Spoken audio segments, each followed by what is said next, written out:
We are going to devote 2 units to discuss memory management in the Jack operating system, beginning with memory access. So here's the overall operating system, and I wish to remind you that we are implementing a class called memory, and we'll begin by explaining the needs, the solutions, the algorithms, and so on, and finally, as usual, we'll end with the implementation notes. So the memory class features 4 classical operations: peek, poke, alloc, and dealloc. And they are classical in the sense that every operating system out there, whether it's Unix, Windows, OS X, implements these operations in one way or another, and typically they also have the same names. So the Jack operating system will include an implementation of these services also, and that's the subject of this and the next unit. In this unit, we're going to talk about peek and poke only. So why do we need peek and poke, or what is the problem to which peek and poke is the solution? Well, our programs run on some host computer, and the host computer has a host RAM. And yet our programs don't know how to handle the RAM, right? If you write a program in Jack, well, the program eventually accesses the RAM, or we should state it more accurately, the code which is generated from our program eventually accesses the RAM. But at the high level, all we know is to handle variables, objects, arrays, and this is, fortunately, we can access the RAM using these abstractions. Otherwise, it would be a nightmare to write high-level programs. And yet someone has to create a bridge between these high-level abstractions and the bare-bone RAM. And likewise, application programs are quite fond of reading things from the keyboard and writing stuff to the screen, and they do it without paying any attention to how these operations are actually being carried out. Well, we know by now that they are being carried out by the operating system, because the operating system, once again, provides a bridge between the high-level Jack programs and the bare-bone hardware. And the screen and the keyboard in particular are implemented using memory maps, which are located also in the RAM. So at the end, it all boils down to turning bits on and off in this RAM unit. And that's what peek and poke are designed to do. In particular, the OS provides low-level services that facilitate direct access to the RAM.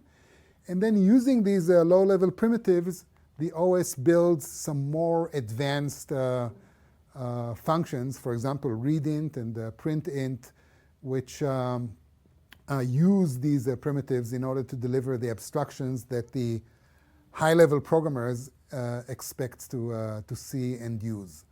And in this unit, we're going to talk about, once again, peek and poke. Peek is designed to return the value of a selected address from the RAM, so it returns a 16-bit value. And poke takes a particular address and a value, a 16-bit value, and it sets the RAM in this address to the supplied value. So for example, I've picked an arbitrary address, 19,003, which happens to contain the number 7. And so if I write the code let x equals memory.peek in this address, x will become 7. If I write the code do memory poke this address to -1, then this address will become 11111 16 times, which is the binary manifestation of decimal -1 in the 2's complement method. So that's the typical operation, or the generic operation of peek and poke. And you see why they have these names. Peek allows you to literally peek into the RAM and figure out what is written in a particular address.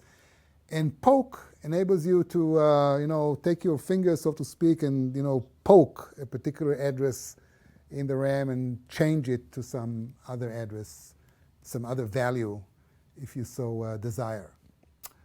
All right, so how should we implement pick and poke? Well, it turns out that this is quite a fascinating question. This is our RAM, which happens to be divided into all sorts of logical areas by the hardware and software conventions that we introduced throughout the course. And we want to be able to somehow access any given address from this RAM directly. And yet we want to do it in Jack, because our operating system is written in Jack, just like Windows is written in C++. So how can we access the host RAM from Jack? Well, let's start with a naive solution. Here's the naive solution. We create an array that we call RAM, and we initialize it to be an array of 16-bit values of 32,768 entries, which is the size of the heck RAM. Well, this will not work for two related reasons. First of all, the compiler, if you recall, we've done it in the previous module, the compiler will attempt to allocate this array into the heap, because that's what compilers do. When you ask the compiler to create a new object or a new array, it will end up calling memory alloc, and memory alloc will try to put this array or object into the heap. And this will fail, obviously, because this array is too large. It does not fit into the heap. And so, this approach is doomed. And in fact, think about it. Even if we manage somehow to stick it into the heap, still, we will not be able to access the memory maps, for example, which we have to access if you want to control the screen and the keyboard. So this will not work. But it's, sometimes it's good to start with something that doesn't work because the bad solution leads you to the right solution. And this is actually what happened to us when we thought about this challenge here. So this doesn't work, and here is another approach that does work. We have obviously this memory class that we are now writing, or eventually we'll use it to implement all the algorithms that we present here. And here's what we can do. We can create a static array at the memory class level, which we call RAM. We could call it any name we want, but RAM makes perfect sense here. And we're going to create this array in the init function of memory. Remember that some OS classes, I haven't said it before, but maybe it's the first time I'm saying it, some OS classes have init functions, which are not exposed to the users of these classes. And yet the classes may use them for all sorts of internal accounting and bookkeeping, so to speak, and other purposes. So in the init function, we can do the following exotic assignment. We can say let RAM equal 0. Now, this is a very strange statement, because think about it. RAM is an array, and you don't expect to access arrays by using their name, right? Normally, you access arrays by using some indexed access. And here, we treat RAM as a variable, and we just set it to 0. Well, it turns out that that's exactly what we want, because if we set RAM to 0, then we're going to get complete access to the entire RAM. Because think about it. Anywhere in the program from now on, if we say let RAM ADDR equals something, then if ADDR is some value between 0 and 32,767, it will place val exactly where we want. Why?